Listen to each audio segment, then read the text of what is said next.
Selamat hari Minggu bagi kita semua dimanapun Anda berada. Tuhan memberkati.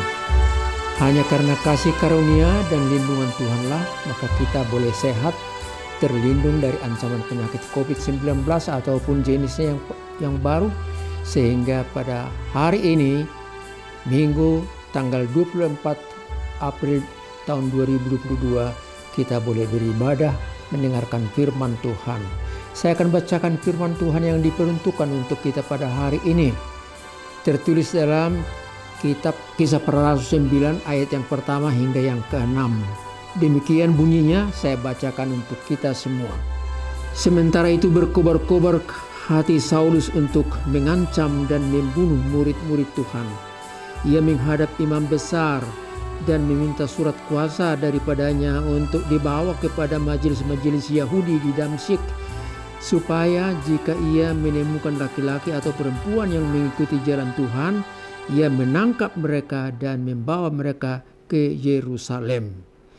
Dalam perjalanannya ke Damaskus, ketika ia sudah dekat kota itu, tiba-tiba cahaya memancar dari langit mengelilingi dia. Ia rebah ke tanah dan kedengaranlah olehnya suatu suara yang berkata kepadanya, "Saulus, Saulus, mengapakah engkau menganiaya aku?" Jawab Saulus, "Siapakah engkau, Tuhan?" Katanya, "Akulah Yesus yang kau aniaya itu. Tetapi bangunlah dan pergilah ke dalam kota. Di sana akan dikatakan kepadamu apa yang harus kamu perbuat." Sampai di situ peruntukan firman Tuhan untuk kita pada kesempatan ini. Saudara aku yang terkasih, hari Minggu atau minggu pertama sesudah Paskah disebut Minggu Quasimodo Geniti. Quasimodo Geniti artinya seperti yang baru lahir. Apa maksudnya? Kita baca 1 Petrus pasal 2 ayat 2, kalimatnya demikian. Dan jadilah sama seperti bayi yang baru lahir, yang selalu ingin akan air susu yang murni dan yang rohani, supaya olehnya kamu bertumbuh dan beroleh keselamatan. Jadilah seperti bayi yang baru lahir, yang selalu ingin air susu yang murni dan yang rohani. Saudara, bayi yang baru lahir itu melihat dunia yang baru, melihat suasana sekitarnya, pemandangan yang baru. Sesudah dia dilahirkan keluar dari rahim ibunya. Paskah Yesus yang bangkit dari kubur itu mengalahkan maut, memberi kita hidup baru, titik pandang yang baru, dan pengharapan yang baru pula. Pengharapan membuat kita tenang. Walau ada goncangan dari berbagai-bagai keadaan, tapi kita tenang.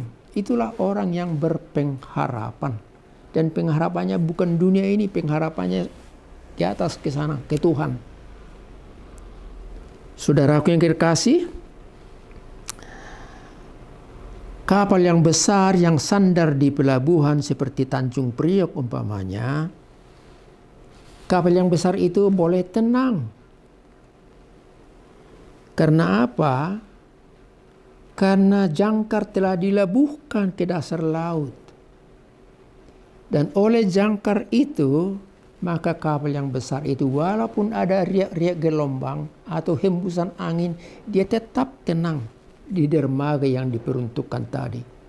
Dia tidak hanyut. Saudara yang kekasih, itu juga menggambarkan kepada kita bahwa orang yang berpengharapan itu, yang pengharapannya telah dilabuhkan ke sorga, kepada Tuhan, maka di dunia ini dia boleh tenang. Tidak gerasa gerusu. Apapun keadaan, hembusan atau peristiwa-peristiwa yang terjadi sekitar dia, dia tetap tenang. Dan itu menjadi masukan yang berharga bagi kita. Hiduplah berpengharapan. Pengharapan itu apa lagi? Pengharapan itu ibarat satu energi, kekuatan Mesin mobil menghasilkan energi. Pembakaran bensin dan api dalam mesin membuat energi, dan karena energi itu mobil tadi bisa bergerak melaju kencang di jalan tol 120 km atau 100 sesuai dengan aturan sekarang ini, ataupun di jalan raya. Lihatlah pesawat terbang itu. Pesawat terbang yang badannya besar itu, muatannya berat dengan penumpang dan barang-barang. Tapi dia take off dan naik ke atas. Dia terbang dan dengan kecepatan yang sangat tinggi. Apa penyebabnya? Di dalam mesinnya, di turbonya itu ada energi. Nanti kalau dia landing lagi, diatur sehingga dengan tenang pesawat itu boleh mendarat dan selamat. Saudaraku yang kekasih, kalau kita menerima penjelasan tentang pengharapan, tentang hidup baru itu, tentang quasimodo genetis seperti bayi yang lahir itu tadi, sekarang kita lihat pesan-pesan dari khotbah untuk kita. Semoga pesan ini boleh dengan mudah kita ikuti dan bermanfaat untuk kehidupan kita. Apa pesan dari khotbah ini? Yang pertama, ketemu dengan Tuhan Yesus membuat pembaharuan dalam hidup. Ketemu dengan Tuhan Yesus membuat pembaharuan dalam hidup. Kita simak kembali secara ringkas isi daripada nas khotbah tadi dari Kisah Para Rasul pasal 9 itu. Ceritanya begini. Saulus, seorang Farisi yang pintar dan taat akan ajaran hukum Taurat, dia sangat-sangat benci melihat orang-orang yang percaya kepada Yesus. Dan dia meminta surat kuasa dari majelis tinggi di kota Yerusalem, dan dengan surat kuasa yang di tangannya itu, dia berangkat dari Yerusalem menuju Damsyik atau Damaskus. Tetapi apa yang terjadi? Di tengah jalan dekat dengan kota Damaskus itu tiba-tiba turun cahaya yang sangat terang benderang sehingga dia terjatuh, tertelungkup ke tanah begitu. Dan dia mendengar suara, "Saulus, Saulus, kenapa kamu aniaya aku?" Dan dia jawab, "Siapakah engkau Tuhan?" Maka lanjutannya didengar suara, "Akulah Yesus dari Nazaret yang kau aniaya itu." Saudara yang kekasih, pertemuan dengan Yesus itu membuat Paulus mengalami hidup yang baru. Pertemuan dengan Yesus membuat kita mengalami hal-hal yang baru, pandangan yang baru, keyakinan yang baru pula. Paulus bangkit dibantu oleh temannya. Ternyata ia tidak bisa melihat. Namun demikian mereka meneruskan perjalanan, dan selama 3 hari 3 malam Saulus yang kemudian pasal 13 namanya Paulus ketemu dengan Ananias seturut dengan perintah Yesus. Maka Ananias menuruti perintah Yesus. Dia menumpangkan tangannya ke kepala Saulus atau Paulus itu, dan jadilah dia Saulus yang sudah melihat keadaan dunia ini. Saudaraku, apa yang dapat kita simak dari peristiwa tadi? Kesimpulannya, personal encounter, pertemuan secara pribadi dengan Yesus, membuat Saulus yang kemudian disebut Paulus pada pasal 13 ayat 9 mengalami hal yang baru.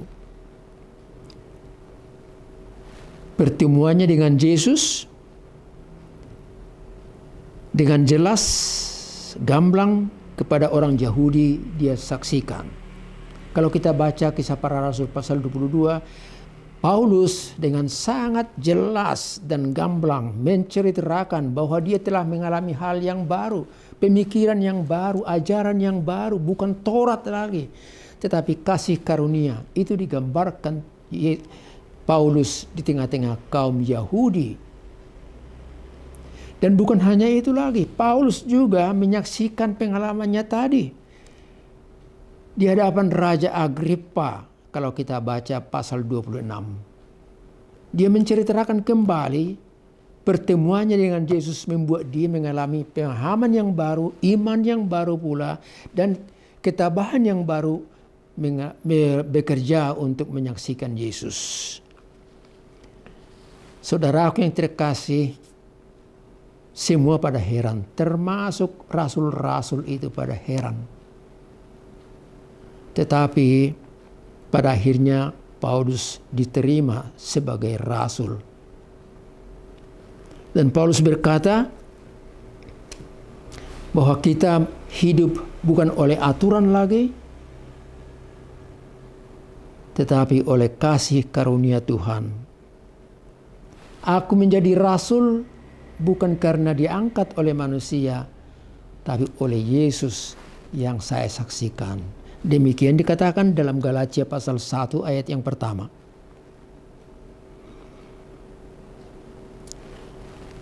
Hidup oleh karena kasih karunia Tuhan. Dalam Roma pasal 1 ayat 5. Kita juga berarti kita hidup oleh iman, oleh firman Tuhan, dan oleh karena kasih karunia Tuhan. Sola fide, sola scriptura, sola gratia.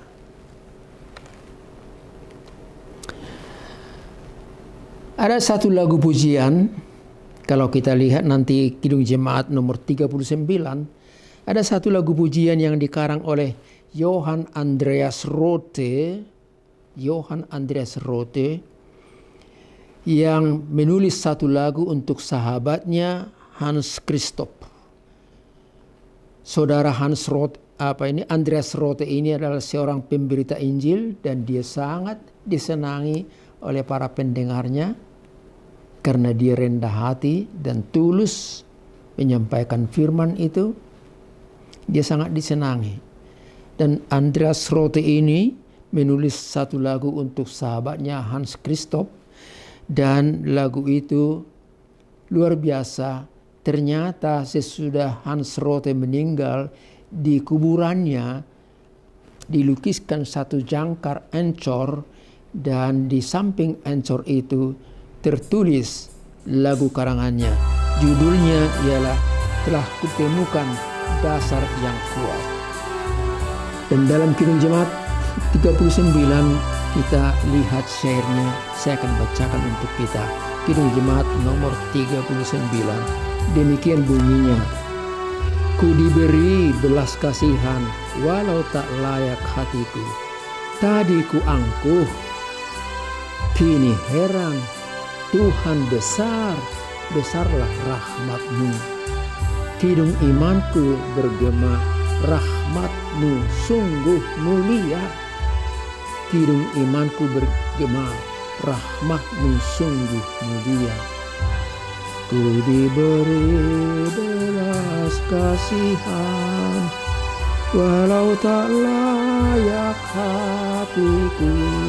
Anda boleh ikuti dari Kidung Jemaat nomor 39 dan nyanyikanlah itu. Menolong kita untuk mengerti bahwa kita hidup bukan oleh aturan-peraturan lagi, oleh undang-undang lagi, tetapi kita hidup oleh karena kasih karunia Tuhan semata. Siapakah kita? Kalau kita mau untuk melihat sebentar apa yang kita kerjakan, apa yang kita lakukan, siapakah kita? Anda sendiri, aku sendiri bisa jawab. Sering sekali kita jauh dari Tuhan. Tetapi karena kasih karunia itu, maka kita beroleh selamat. Quasimodo geniti, kita menjadi manusia yang baru. Berpengharapan yang baru. Mau bekerja dengan semangat yang baru. Saudaraku yang kasih, mari kita akhiri renungan pada saat ini. Kita sampai kepada pesan yang kedua. Pesan yang kedua untuk Anda sekalian maupun untuk saya berbunyi demikian. Ya Tuhan, apakah kehendak-Mu yang harus saya lakukan? Ya Tuhan, apakah kehendak-Mu yang harus saya lakukan? Kalimat itu diucapkan oleh Paulus kalau kita baca dalam peristiwa yang sama pada pasal 22. Dia berkata, ya Tuhan, apakah kehendak-Mu yang harus saya kerjakan? Hidup yang baru itu menyerah dan mau bertanya kepada Tuhan.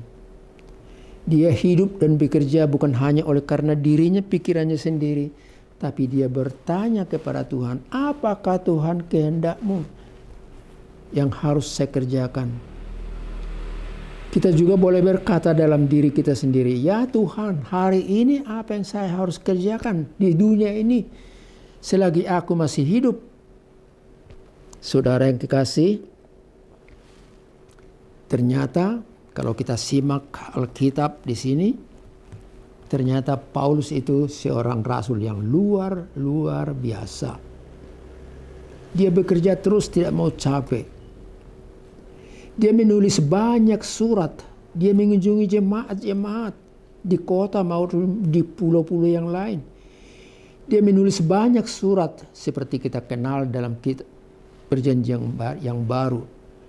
Kepada jemaat Korintus, Kolose, Filipi, Galatia, dan lain-lain. Dan juga dia menulis surat-surat penggembalaan, pembinaan untuk pribadi-pribadi, Timotius, dan lain-lain. Saudara, kita menjadi saksi Yesus tidak harus seperti Rasul Paulus itu. Tetapi kalau kita bertanya, apakah kehendak-Mu Tuhan? Dan kita mau mendengar, maka Tuhan akan berkata, lakukanlah yang baik semampu kamu. Biarlah hidupmu menjadi persembahan untuk Tuhan dan menjadi kesenangan untuk manusia yang lain. Untuk keluarga, untuk anak-anak, bahkan untuk cucu-cucu pun. Untuk gereja, untuk jemaat di mana Anda berada. Dengan saudara-saudara yang ada di situ. Lakukanlah yang baik semampu kamu. Dan Tuhan akan melihat, Tuhan akan memuji engkau karena berbuat yang baik itu. Saudara, satu ungkapan yang sudah kita kenal dari dulu-dulu berbunyi demikian. Don't wait till tomorrow what you can do today. Jangan tunggu sampai esok. Kerjakanlah, lakukanlah hari ini apa yang dapat kamu lakukan. Kenapa? Karena esok itu, nanti kita tidak tahu apa yang terjadi untuk diri kita. Hanya Tuhan yang Maha tahu. Oleh sebab itu, selagi ada waktu, selagi masih mampu, selagi masih sehat, lakukanlah yang baik untuk semua orang. Tuhan memberkati kita. Sampai di sini pertemuan kita saat ini. Kita ketemu lagi minggu depan. Tuhan melindungi kita, menjaga kita dari segala ancaman penyakit. Dan saya yakin percaya Tuhan akan mendengarkan permohonan kita. Amin. Mari kita berdoa. Sungguh terima kasih Tuhan atas firman-Mu yang kami dengar. Biarlah kami menjadi manusia-manusia Kristiani yang hidup baru, dengan semangat kerja yang baru, dengan pengharapan yang baru, sebagaimana Paulus yang kami dengar dari khotbah hari ini. Dengan hidup yang baru itu kami mau berbuat, mau bekerja, berbuat sesuatu yang baik untuk Tuhan dan juga untuk sesama manusia. Terima kasih Tuhan, berkati kami pada hari ini, keluarga kami, anak-anak kami, bahkan sampai cucu kami juga dimanapun mereka berada. Berkati juga sahabat-sahabat kami, saudara sepersekutuan, seiman. Berkati juga pemerintahan kami, supaya pemerintahan ini semakin baik dan kami bersuka cita karenanya. Ya Tuhan, Presiden kami, Wakil Presiden, para Menko, Menteri, sampai Gubernur, Wali Kota, Camat, Ketua RW, Ketua RT di desa, di tempat yang beraneka macam. Berkatilah mereka ya Tuhan, supaya negara ini aman dan baik. Kami percaya Tuhan mendengarkan doa kami dalam Kristus Yesus.